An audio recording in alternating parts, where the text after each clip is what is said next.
জীবনের থেকে কোনো কিছুই মূল্য হতে পারে না, এটা আমরা বাস্তব জীবনে উপলব্ধি করতে পারি।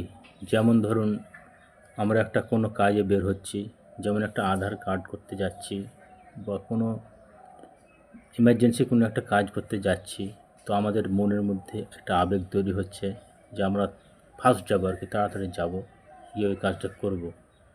সেই উদ্দেশ্যে কাজটা করতে গিয়ে আমাদের একটা বাইকের দরকার হচ্ছে বা একটা গাড়ির দরকার হচ্ছে।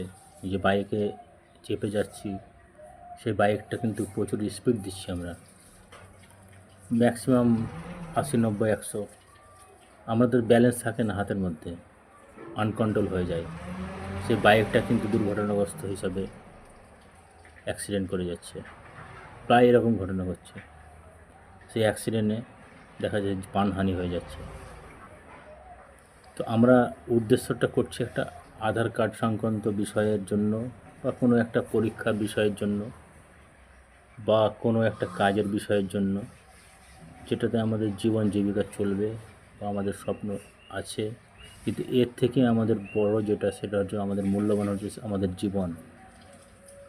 এই জীবনের মূল্য সেই সময় আমরা দেখতে পাই না, অন্ধকার চোখে আধাসার মধ্যে ঢুকে যায় এবং দেখা যায় আমরা খুব আবেগের সঙ্গে এইসব কাজগুলো করে বসি এবং শেষে কিন্তু এই মৃত্যুবরণ হয়ে যায়। অর্থাৎ আমাদের বেশিরভাগই এই অ্যাক্সিডেন্টটা ঘটে। তাই বলবো, গাড়ি খুব কন্ট্রোলে চালান এবং যারা পথযাত্রী আছেন, দিনরাত যানবাহন করে যাচ্ছেন, তাদের ক্ষেত্রে বলবো পিক আপ ব্যালেন্স, কম ব্যালেন্সটা হাতের মধ্যে রাখুন। তারপরে যেটা হবে সেটা তো কিছু করার নাই, সেটা তো নাগালের বাইরে, সেটা তো আল্লাহর হাতে। কিন্তু আপনি নিজের কন্ট্রোলের মধ্যে রাখুন।